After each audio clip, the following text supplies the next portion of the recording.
You have to build culture with intention. If you have the right people focused on the right jobs, you can win. There are ways that we can help them adapt to the world, but we don't need to force them into this box that neurotypicals have created.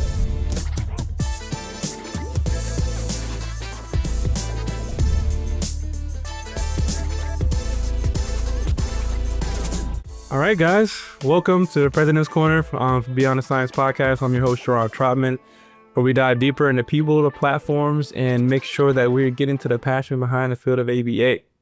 Now, today's episode is proudly brought to you guys by Motivity, a company redefining how clinicians and organizations deliver quality care through data-driven all-in-one solutions. And we're live here at the CAST conference. So I'm honored to sit down with two incredible leaders. We have Smith Anderson, who's the CEO of Motivity, and Emily McCullough, their Chief Clinical Officer. And together they're guiding one of the most exciting transformations in ABA tech. And so we're going to get into it with them and talk a little bit about Motivity. How you guys doing today? Great. Thanks for having us on, Jerron. Absolutely. So quickly for our listeners that don't know about Motivity, Emily, can you talk to us about the origin story? Talk to us about kind of where Motivity was at when it first started and kind of where it's aiming to go right now. Yeah. So for those of the folks who have not heard of Motivity has traditionally been known as a clinical data collection platform in the ABA space. And I joined Motivity 6 years ago when it was pre-commercialized, but it was it's been over 10 years in development. So what's unique about Motivity is that initially we were funded by the National Institute of Health Research Grants and founded by Rex Jacobowitz, who is an amazing grant writer and PhD engineer. He had provided software solutions in the space of radiology and then saw through connections that he knew, friends, that he could apply his knowledge to the field of applied behavior analysis in terms of creating software solutions. Mm-hmm. So he wrote a grant, wrote 2 grants, wrote 3 grants, and got $11 million in research funding and research and development funding through National Institute of Health. So Motivity really was founded to be a clinical tool focused on solving clinician problems in the field. And so we started out with clinical data collection, automated graphing, documentation, telehealth video capture, and it's developed beyond that now as we've grown 6 years later. So I joined 6 years ago to come in and do a commercialization. I'm a behavior analyst by trade, but like we were just talking about this earlier, I kind of fell into the tech space in about 2010, 2011, looked through Autism Training Solutions. And so I had taken that technology to commercialized it to the space. And when it was acquired by Relias, I kind of got itching to be back in the tech startup field. And I met Rex in Hawaii because we both lived there in Hawaii. And I saw what he was doing. And he asked me to join him and help him commercialize this. And so in 2019, I joined Motivity. Mm-hmm. And back then we were just doing clinical trials with the National Institute of Health through the University of Washington and a couple of service providers in Washington. And then from the work we did there, we saw that the niche that we were filling was that the current clinical tools that were out there back in 2019 had a major some limitations because they were the first generation of data collection, mm-hmm. right? And so there was some clinicians were looking for something where they could put more customization, more protocols that were focused on the way they want to do things. And in ABA, the science is the same, but if you take like 4 different clinicians in the same room and say, oh, how are you going to teach this one skill? You're going to get 4 different ways of teaching it and 4 different ways to collect the data. So you can't fit, all those different strategies into one platform. You can't put a square peg into a round hole. And so that's what Motivity was solving for, was allowing the clinicians to design the teaching protocols to the way they wanted to teach rather than the other way around. I love that. Love that. And I see Motivity everywhere now too. So you guys are doing some great marketing and getting you guys' product out there as well. So thanks for sharing about that journey. Okay, and I'm gonna give this one to either one of you guys. Can you guys talk about how Motivity grew from a data collection tool to kind of an all-in-one platform and kind of what sparked that expansion? Maybe I could start and then I could pass you. So okay, sounds good. Let me start with, so we really started growing 6 years ago. We started commercializing, but about 2021 is when the hockey stick started, going up.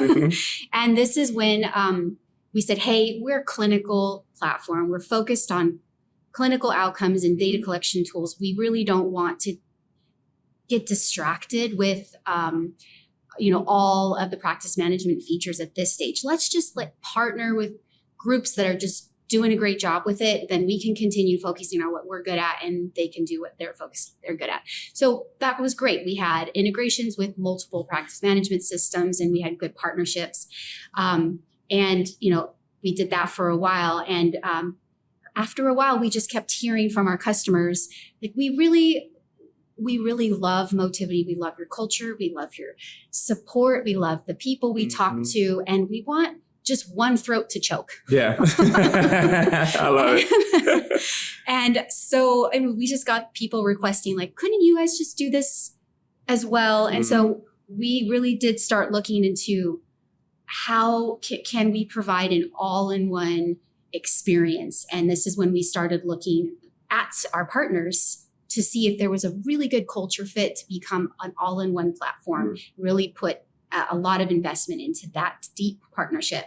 And so this is when we discovered this diamond in the rough practice management system called Kalmanak.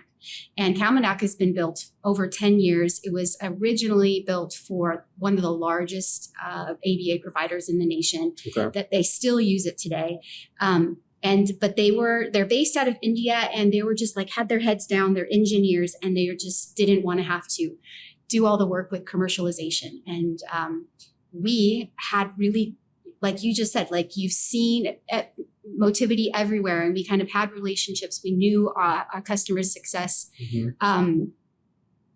plans and how we were to keep customers happy. So we just said, hey, Kalmanak, you have an awesome platform. You've worked out all these amazing features. Let's us be your customer facing experience. And so that was the start of the journey.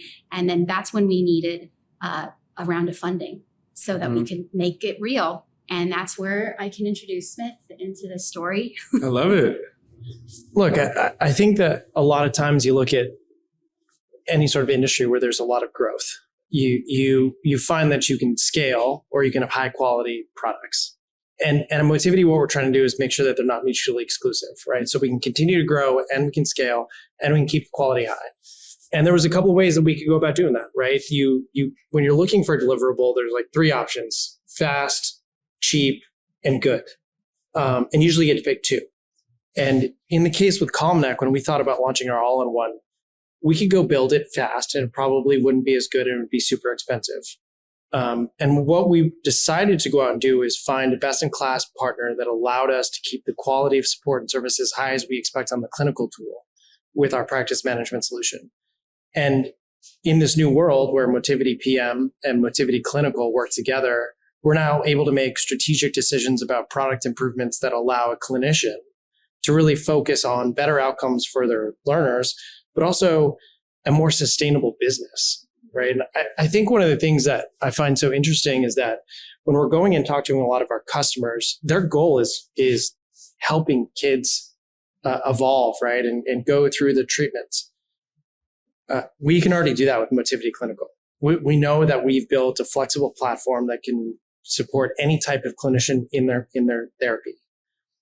With Motivity PM, we're now going to give them the opportunity to run their business more efficiently, to be able to return more billables, to use smart scheduling capabilities to get more of their clinicians in front of kids, right? And so if we can make decisions where now we're able to provide both of those to our clinicians, a best-in-class clinical with a thoughtful practice management solution that will grow with them, we feel like we're winning. And that it was a no-brainer, right? what led us to an all-in-one? It was, we need to make sure that we can remove the bottlenecks from treatment for kids.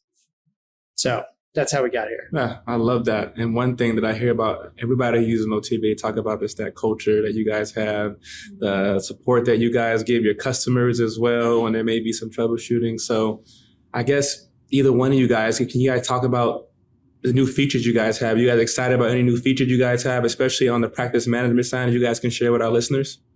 So one of the things that we are really excited about is a smart schedule. So an AI augmented scheduling capability. One of the things that we know to be true about ABA right now is technician burnout, Yes. BCBA burnout, where we are mission driven as an organization and really focus on making sure that we take care of as many kids as we possibly can. What we also know to be true is that life happens. I mean, we're at this conference, our booth didn't show up, right? And but life goes on, right? And so that happens with these kids. We may run into a scenario where someone is sick, or they might be having an episode, and they may have to cancel a session. With an AI augmented smart scheduling capability in the practice management, we may be able to go to a priority list of kids who are on the wait list and be able to slot them in. That way, we continue to provide as many sessions as we possibly can. Along with that, we're also thinking about out of home sessions. And similar to what UPS does and Amazon does, start smart routing. So if we have a technician that is going to see, 4 kids in a day or 6 kids in a day, can we make sure that they're not backtracking and taking more time away from being in front of kids? And so that's something that we really want to focus on. Again, it's that efficiency that we want to build in the platform. Running business is hard, but it doesn't have to be hard. And so if we can think about removing some of the barriers that technology is able to solve for us, that's our goal. And it may not be flashy, it may not be shiny, it may not be the coolest thing ever, but it's for sure going to make your job easier. Guys, you're listening to Beyond the Science, special edition of President's Corner. This episode is brought to you by Motivity. You guys check out Motivity. It's offering clinicians smarter, simpler ways to manage and deliver exceptional ABA care. We will link them in this episode. Now, I want to stay here with you, Smith. So you have led other fast-scaling companies in your history. Can you quickly talk about what has influenced your approach at Motivity, and how has your previous experience helped that experience right now at Motivity? Yeah. Something that Emily would probably back me up on is one of the things that I use often, just in my life, and also when we're thinking about how do we scale Motivity, it's exposing people's superpowers. If you have the right people focused on the right jobs, you can win. And I know that we're going to talk about culture and leadership probably a little bit later, but when I came into Motivity, I found a group of people that were incredibly mission driven, super smart, excited about what they had been able to accomplish, and even more excited about the future. So we think about what the lessons I've learned in the past is, if you have the right people in the right seats, you give them focus on being able to accomplish the task that is their superpower, you can't lose. So we've, really given Emily, for example, a huge opportunity to focus on getting back into research, getting back into the clinical side of Motivity, on the clinical side, as well as the practice management side, and taking the approach of, we are building technology and solutions for clinicians. We need to think like clinicians. And if we give Emily the space and the time and the resources to really focus on that, we're going to get access to best-in-class insights to make decisions for the business to grow.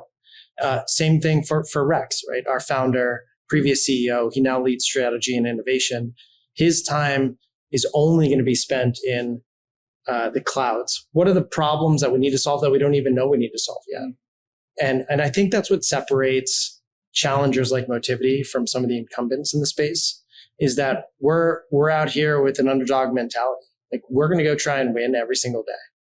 And we are recruiting people that want to be able to lean into their superpowers and focus on solving really hard problems and making a real difference. So I think that humans are specialized by design. And if we can find the superpowers in each one of our leaders and every one of our managers and every person that's participating in building Motivity, whether it's through sales or building the technology or supporting our customers or being a part of our marketing organization, if we put them in the right seats, then we're going to have a team full of superheroes. And that's really what the goal is. I love that, Smith. And I feel like you guys have a team of superheroes. You talk about finding those powers. You guys talk about that underdog mentality that they keep as well. These are exciting times of Motivity. And you guys have recently got a pretty big investment. Can one of you guys speak about what that investment means for Motivity and what you guys would like to see moving forward with that investment you guys have? I think it's clear. And one of the things that we've, I think, done a pretty good job of is day one, help the team understand exactly what this investment is for, right? It's not to keep a war chest. It's to go and invest in the business, to hire more of those superheroes that I was talking about, continue to invest in the industry. So hiring BCBAs to be a part of our team, to make sure that we don't lose sight of what's really important is having a pulse on the industry and going and allowing us to accelerate some of that growth. This morning at the talk, we heard from some executives at Google around how they think about AI and their investments there. We don't have resources like Google. Very few of us do in this industry, right? And so can we even put a little bit more firepower behind what we're doing? And that's our goal. So it's investing in our team, continuing to keep a pulse on the industry, making sure that we hire from within the industry to make sure we don't lose sight of it. And then accelerating in parts of our business that we know we can, building some of those features, expanding our partnership pool across the industry, as well as obviously, the all-in-one. It's a huge part of our growth strategy. So the investment in itself opens up a lot of doors. And it's one thing that I hope is clear from what we've talked about already and the way that we've built the brand around Motivity is, we took on money not to make everybody rich, right? We took on this investment from private equity because there was a belief that we had the right people in the right industry solving the right problems. And we were undercapitalized to be able to go and actually do that at scale. So we're going to do everything that we were doing just at a better scale, bigger scale, and faster. And the goal is that we are able to affect the lives of more people, right? And improve the lives of more people. So we're really excited about what opportunities are in front of us because of this investment. And 5 Elms is also very unique in this space that they do look for mission-driven organizations. And they really understand that it's not just about making sure that you have a business with good fundamentals. So you have a business with good fundamentals, good culture, good people, and a drive and a desire to actually make change and disrupt the status quo. Wow. I love that. I hope you guys are listening to the culture around Motivity. Smith, you talk about Emily being able to get back into this clinical research space that she's doing. So I want to come to you and ask you, when you're looking at building these new features with Motivity, how do you stay grounded in clinical outcomes rather than more just flashy tech things? How do you make sure that we're staying grounded in those clinical outcomes? Yeah, I love that question. So I get the chance now to go back and work with Rex again. Like we're like a dream team where he's like very, very detail oriented, like in the trees, in the data, and he's a data scientist. And as a behavior analyst, I'm kind of more of like a forest person. So we make a great team, but I can speak for the field what people are wanting to see right now. Now there are some really cool, flashy technologies that are being talked about right now. And they are really cool. Whenever I hear about them, I get intrigued and I get excited, like, oh, that's going to be coming down the pipeline someday. But yes, it's really important for us to look at what's happening now, especially because we have a platform that has hundreds of thousands of data points coming in every month. And all this data can be surfaced to the clinician in a meaningful way for us to make clinical decisions today, what's going to be right for our clients. So one of the very first things we're working on is actually something that was generated through a National Institute of Health grant called Acuity. And it's basically clinical data that's being surfaced in your daily workflows as you're like going through the charts of your learner, going through the session data, and it's going to surface up at that level to give you insights into things that you should pay attention to. For example, Sarah Sarah's behavior has spiked and with this particular staff member. Okay. And you'll see like there'll be an alert that comes in or like an icon, and you can, instead of like reviewing hundreds of graphs on a weekly basis, it's going to highlight the graphs that you need, that are meaningful, that you need to look at. So it's going to highlight graphs that are like at a plateau, or that the trend is decreasing, or that there's a certain program that hasn't been run in a while because it's being ignored, or maybe it's just being missed because it's at the bottom of the list or something like that. Yeah. These are going to give clinical insights to the BTs in the moment when they're in their data, in their session in the data collection UI, but then also for the behavior analysts to be able to see. And then they can make those treatment modifications on the spot. So right now, that's our like project that we're looking and excited about offering today. And then, a year or two, we're looking at some AI features with agents where we can ask questions about certain questions about patients or clients, and then giving us some support on decisions that we can make based on the data that's in there. I love that. And I love all of my VAs that are listening right now. I know you guys really like what Emily was talking about with that feature with the graphs, because from a clinical standpoint, we like to know that there's any way that we can make things more salient instead of going through things and using hours, and we can kind of pinpoint that. I think that's key right there. So that's a good feature that you guys do have. All right, let's peek behind the curtain a little bit for you guys. Let's have a little bit of fun. Emily, we were talking just now off air that you are a singer. You do a little singing, which we know. And I love learning more about you guys' team. So can you tell our listeners one thing about you that would surprise people that they didn't know? I thought you were going to ask me to sing something. I was like, oh, don't you go there, Jared. I'm not going to do that to you on air. No, there's one thing people would be surprised to learn about you that they don't know. Okay. I'm actually going to use your fun fact that you pointed out last night at dinner. Oh, which one? When I go to conferences, one of my favorite things to do is to do a ghost tour. Oh, yes. Okay. I'm fascinated by ghost tours. Super fan of the spooky. Oh, I do like okay. spooky.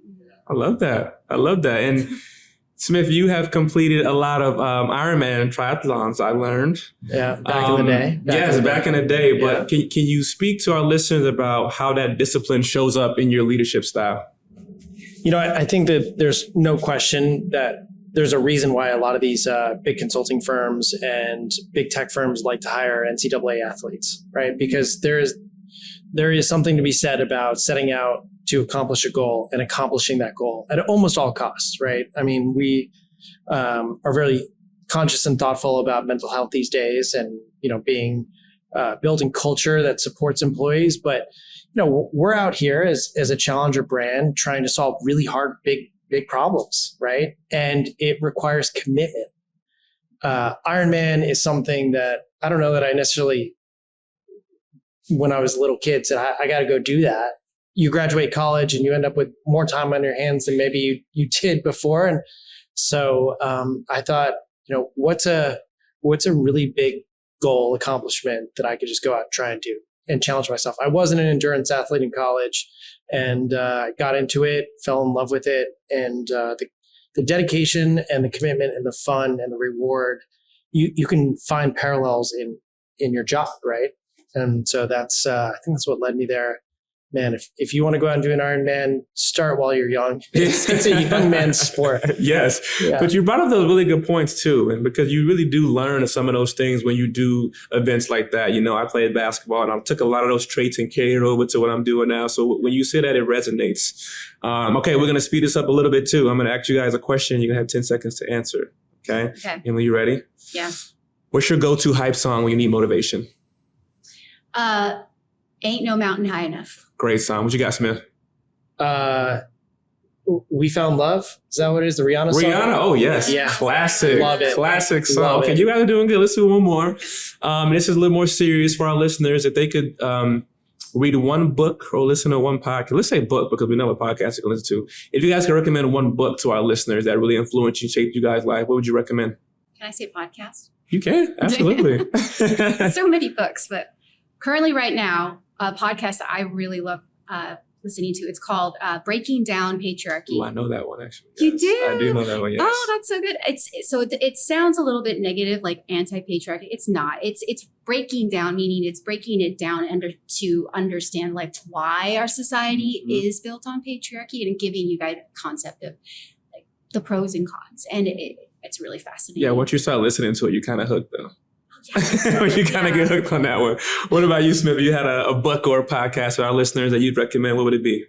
This is a tough one, just because he's such a character these days. But Elon Musk's autobiography, there's a lot of good lessons in there. You know, despite what you might think about him these days, it took him a lot to get to where he is, and I think there's a lot of lessons in there. Yeah, awesome. I haven't read that one person, but I've heard great things about that book. So for our listeners who are looking, got them podcast recommendations, and we got a book as well. Guys, this conversation is powered by Motivity, all-in-one platform, helping providers work smarter, connect better, and deliver outcomes. Again, we'll leave those links in there for you guys. I want to shift back to you, Emily. I want to talk about just the future and the impact of ABA. Now, you've been in the space 20 plus years, doing some good things. We talked about some stuff off air. But can you talk about what's changed the most in how we support our families from when you started to kind of what it looks like now? Well, one of the things that I don't talk about very often because my son doesn't like to talk about it publicly but I am a parent of an adult with autism. So he was diagnosed after I was in the field already. I was already a behavior analyst, and he was 2.5 years old. And my friend who was a behavior analyst was like, hey, you should check out, maybe get him evaluated. And what I'm getting to is I've learned from there the other side of the family experience. And it really was a lot of humble pie for me. I look back on some of the exchanges I had with families before I went through through ABA myself with my own son. And there were some conversations that I just like highly regretted that I had. And many of them I called the parents and I was like, I'm sorry that this is what I said or did. You know, I'm now in this place. And I think that one of the things that I'm really proud of the field of the industry now is in the late 90s and the early 2000s, there were organizations called Cure Autism Now. Yes. Right. And we're trying to make them indistinguishable, and we're trying to reverse the symptoms of autism. And I just love that narrative has been flipped, and it's let's meet them where they are. Yes. They have autism spectrum disorder. This is not a death sentence. This is in some circles that sometimes they refer to as a personality type or a neurotype, and that there are ways that we can help them adapt to the world, but we don't need to force them into this box that neurotypicals have created. And I'm so grateful, especially now that my son is an adult and this is the world he's able to be in. I think we have lots of progress to go, but in general, the acceptability of people that are neurodivergent gives me a lot of hope. I kind of echo those same sentiments in terms of we still do have a long way to go, but I have seen that evolution in us being able to really be more considerate. BA, sometimes we get a rap for not being considerate sometimes and talking in a certain way. So I hope that, people that are listening, that we continue to push the field forward in that way. So I really appreciate you sharing that perspective. Now, when it comes to technology, I want to stick with you here. How do you feel like the technology from back then to now is really helping providers and families stay more connected? The technology, when it first came out, was really just trying to solve the problem of replacing the binder and the paper pencil, right? Yes. So now we've evolved beyond that, and now it's the instant data, the instantaneous access to data. And so you can be in a session, you can pull up that learner's progress and timeline, and you can see overall, like the parent can see overall a summary of everything they're working on, all of their goals. and it's broken down in a meaningful way for them. Where I mean, going through and looking at a whole stack. I mean, I still have my son's binders. I have like, seriously, there's like 6 of them. I still have binders this way. And it's I could understand them Yes. because but I mean, imagine these parents that are like looking at these and like flipping through. Technology is now able to give it at their fingertips, but also visual. It shows visuals of goals in a way that is accessible to the parents. Access to be able to participate, I think, is also making families feel involved and like they are able to contribute. This one for you, Smith. When it comes to tech, I know you kind of tapped into that lane. What opportunities from a tech perspective do you think maybe ABA hasn't tapped into yet that you could see us in the maybe future tapping into? I think in general, what you're seeing with technology is just becoming more connected, right? Across industries. And one of the big motivators for us to bring on practice management alongside our clinical is it allows us to share data more efficiently and frictionless. And I imagine that when we look at ABA and some of the ways that we're solving problems in ABA, we're going to find parallels in other adjacent industries and adjacent challenges. Perhaps it's SLP, perhaps it's OT, PT, something like that. And what I'd love to see is a way for us to be able to look at early intervention as a category that ABA is a part of and creating technology solutions for that. This is kind of out there, not so far out there that it's crazy, but what we have done as a society is we've created these solutions that feel very focused and vertical, right? There's a solution for ABA. There's one out there for every sort of issue that humans deal with. When someone cuts your lawn, you have one sort of payment platform. If you have a pool, cleans your pool, it's a different one. And each one of these industries has a single solution. I bet in a future state, these are all connected ecosystems that allow us as humans to be able to look at how we are engaging with service providers, with the medical field, with any of the in-home and out-of-home solutions that you need. So I would say that, in a not so distant future, we may have a more connected system of service providers and technologies around medical support. And when we talk about Motivity, so what do you guys see what's next in terms of any partnerships or where you guys are moving forward to in the future? Can one of you guys speak about that to our listeners? Number one, the partnership ecosystem that already exists in ABA, as well as within Motivity's 4 walls, we're going to continue to support. I firmly believe that competition will breed innovation, and we need to make sure that we're a part of that. And if you're a clinician and you want to use one of those other guys for your PM or your clinical, but you want to use Motivity for the other half of that equation, we're happy to support that. Because we're similar to the way that we're meeting patients where they are, we need to meet our clinicians where they are in their journey. We believe that we're small enough today to be able to understand the challenges of a sole practitioner and big enough to be able to support the biggest ABA providers in the space today. But we may not be the choice for them for one reason or another. As it relates to where we're going, partnership or otherwise, and I'm stealing Emily's language here, but in the big bang of AI, the AI universe and evolution, we're in the first 5 seconds. Like we are just at the very, very tip of what we know will happen eventually. Other industries have evolved a little bit faster. We have challenges of our own around PHI and making sure that we're leveraging AI in an ethical way. And I want to dig into that just a little bit because, we know that AI agents are only as effective as the data set that they're trained on, right? And how many people out there actually have a validated data set of human-to-human interactions in ABA? Probably not that many, but everybody's out there trying to create an AI agent.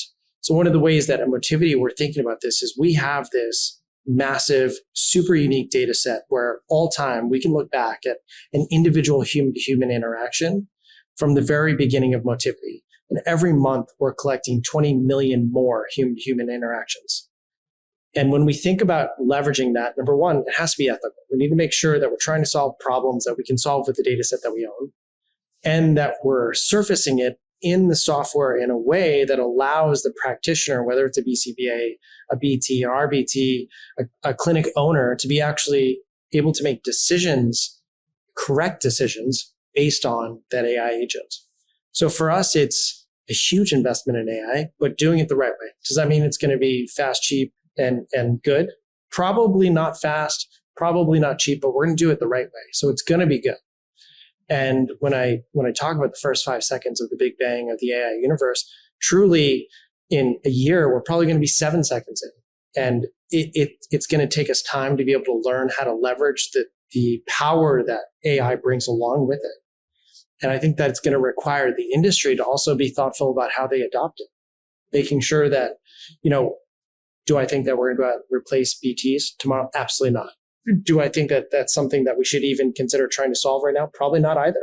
But can we supercharge them and make them superpowers, like superheroes? That. Yes. The same way that we want to put the right people in the right seats. We give them access to the tools that will complement their existing skill set. And that's where we're going to focus. I want to shift to leadership here with you guys' company, leadership and culture. Smith talked about that a little bit, but could either one of you guys kind of speak to what leadership looks like in a tech company, and how does that serve behavior analysts in general?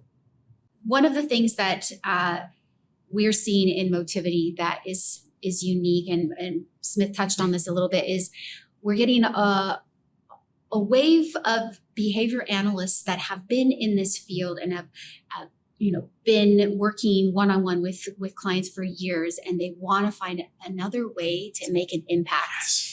And maybe some of it is, I need something that's a little more remote, that's part-time, but also I've been doing this now for 15 years, and I'd really like to take the knowledge I've learned and put it into something that's going to impact even more people. So we just have this group of behavior analysts that are working in Motivity. But what's so cool about it is we have them in sales, we have them in product, we have them in customer support, and they're kind of sprinkled throughout our company. And working in a tech company is different than working in an ABA company. There's different KPIs, different structure and hierarchy, and and processes. And so it's really fun to see them adapt to new ways of using the science and adapt to a new type of company, and use their superpowers that they have as a scientist in a different way. Most clinicians are in the business, right? They're either their owners or they're founders. Some of them are still practicing while also making sure that payroll happens. And that can be boiled down to servant leadership, right? And so at Motivity, one of the things that we believe as part of the leadership organization is we must be servant leaders. We must be able to get into the seat of our employees and do that job and show them that, we still have our hands on the front lines and what's going on. But you talked about culture, and I think culture and leadership are a little bit different. So you have to build culture with intention. You have to be intent about the way and thoughtful about the way that you're building culture, because it doesn't happen, right? It's not just one of these things where if you just water the plant, it grows, right? You have to be really thoughtful about it, because performance of a team always follows values. And if you create the values that are going to motivate a team, for example, you got to hire good people. Good people want to be around good people. Top talent attracts top talent. Diversity, equity, inclusion, right? You need to have diverse points of view. You need to have different people at the table. You need to be thinking about being resilient and making sure that you are being inclusive and thoughtful about setting those goals. And so all of that, boils down to, are you there building a culture that people want to be a part of? And if the answer is yes, then your employees will go above and beyond. They will unlock their superpowers. And if at any point we are in a position where a leader or an employee or a manager says, I'm no longer getting the value out of my time here, we'll find a new place for them, right? This isn't, in the US, we have these at-will agreements, like employment agreements, but they're bidirectional. And I think that's one thing that employees don't recognize, right? It's not that the employer can fire you at will, but you also have the opportunity to leave. And so at Motivity, one of the things that we're going to really focus on is that making sure that you like the people you work with, you like your manager, you're learning, you're growing your career, you're fairly compensated, and you get the work-life balance that's important to you. And at some point, that value exchange of all those 6 things is, there's an unbalance of what your expectations are, then let's find a new spot for you, right? But you need those 6 things. I've come into contact with a lot of leadership of you guys' team, and it's always been pleasant. And I don't know who's doing your marketing on social media, but y'all are showing up everywhere. So kudos whoever's doing that is doing a great job of that. Shout out to Brian and Mark. There you go. Yes. Love both of them. Love both of them. I want to get a little bit personal here with both of you guys, with terms of your legacy and kind of what you guys have done both individually. Where were you guys? And I guess I'll start with you, Emily. How would you define success at this stage in your career? And talk about what still drives you, what keeps you motivated to continue to do the work that you're doing right now. I have always been someone that's been motivated and reinforced by seeing people I love succeed. And I think that's why I really love being a leader, is because that's my job.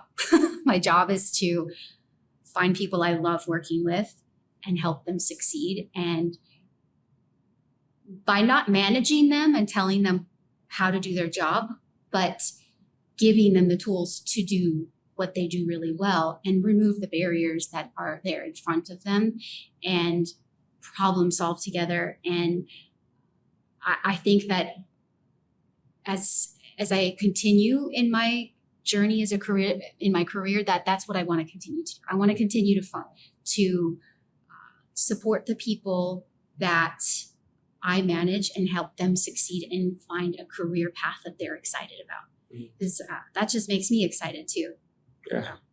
We need folks at the table that are going to really focus on the team, not themselves.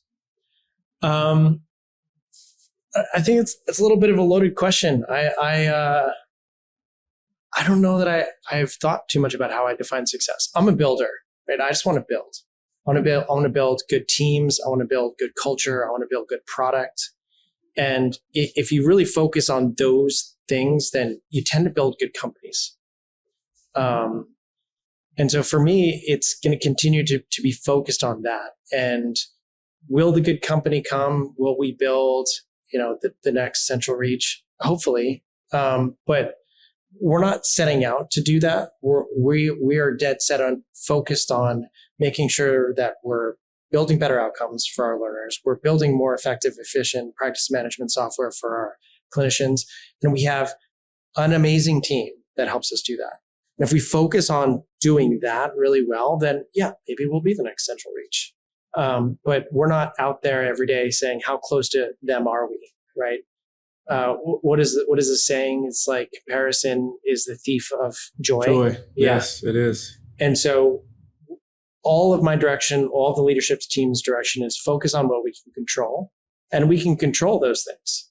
Build good teams, build good product, build good culture.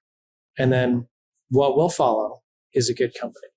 Trusting the journey, right? Keeping your head on of doing the work now, and then the outcomes, everything else is going to work out on its own, right? But if you're looking too far ahead and doing that, you can rob yourself of a lot of joy and the beauty of the process of being able to do that. So I think that's a great message for our listeners. Guys, this has been powerful. I'd love to learning more about you guys, about Motivity's growth, about you guys' leadership, your philosophies, hearing both of you guys and your stories. I hope our listeners are, taking note. I'm going to give a big thank you to, Motivity again for this episode. If you guys are looking for an ABA platform that evolves your practice, please head over to motivity.net to learn more. And as we wrap up this discussion, as we start to come down, Emily, I'm going to go to you here. Any final advice for ABA professionals looking to embrace innovation, looking to do different work? Just any final advice for maybe young Emily who's out there, watching right now? What would you tell them? I'm going to try not to tear up because one of the things I would have like to tell my younger self is when you are working with these clients and these families, you remember that they're going to be 18 years old. They're going to be 20 years old. They're going to be 25 years old. And hopefully you'll still know them. And hopefully you'll stay in touch with the family and you'll get to see how their life unfolds and keep that relationship. I know that there's ethics, you have to, boundaries and stuff like that, but there is always room for keeping in touch. Keep in touch with those clients, because the reason why is you will learn so much from them after the fact when they can tell you about their experience and they can tell you what it's like to be a client, and you will learn, one, what you could do to be better for the future families that you work for or clients that you work for. And also you will just have so many heartwarming stories about what the work has done for them. And you'll be able to see them graduate. You'll be able to see them get their first job. You'll be able to see them be able to express their love for their family in a whole different way that you didn't get to see. And you'll get to see them become adult humans that are impacting the world. So keep in touch with those people. Look, I think that just in general, I don't know that I can follow up with that, but life is too short to be unhappy, right? It's never too late to reinvent yourself, and you have to continue to focus on improving one little step at a time. I think that's one of the biggest aspects of ABA that I've learned recently, and as well as thought about how it transitions in my life, is we're all just on this one journey together, this one path of life, and each little step we're just learning along the way. And when we get rewarded, we do it again, right? And if we don't get rewarded, it's okay to try again. And there's a lot of deep thought that you could probably put into that, but I just think that you just got to focus on making sure that what you're doing is bringing you fulfillment. And there's a lot of fulfillment in the space. And what we are building at Motivity and what our competitors are building, we're changing the lives of kids. And I hope we are all successful, because that means that we've done an immense amount of good for the world, and it brings me joy when that happens. And so we want to continue to do that. Just in general, make sure you focus on happiness. Do what brings you joy every day. You guys are giving us some gems here. Emily, Smith, I want to personally thank you guys for your contributions to this field, for your time, for both of you guys' leadership that you guys are displaying, and on a personal note, supporting a lot of endeavors I have going along too in my organizations. Thank you guys for that as well. I hope our listeners took a lot away from this episode, learning more about Motivity, getting a little peek behind the curtains with you guys. Again, check out motivity.net to learn more about you guys, and thank you guys for this episode. We'll look more forward to checking with you guys soon and hope we can do it again. Yeah. Thanks, Sounds guys. good. Thanks. All right, thanks, guys.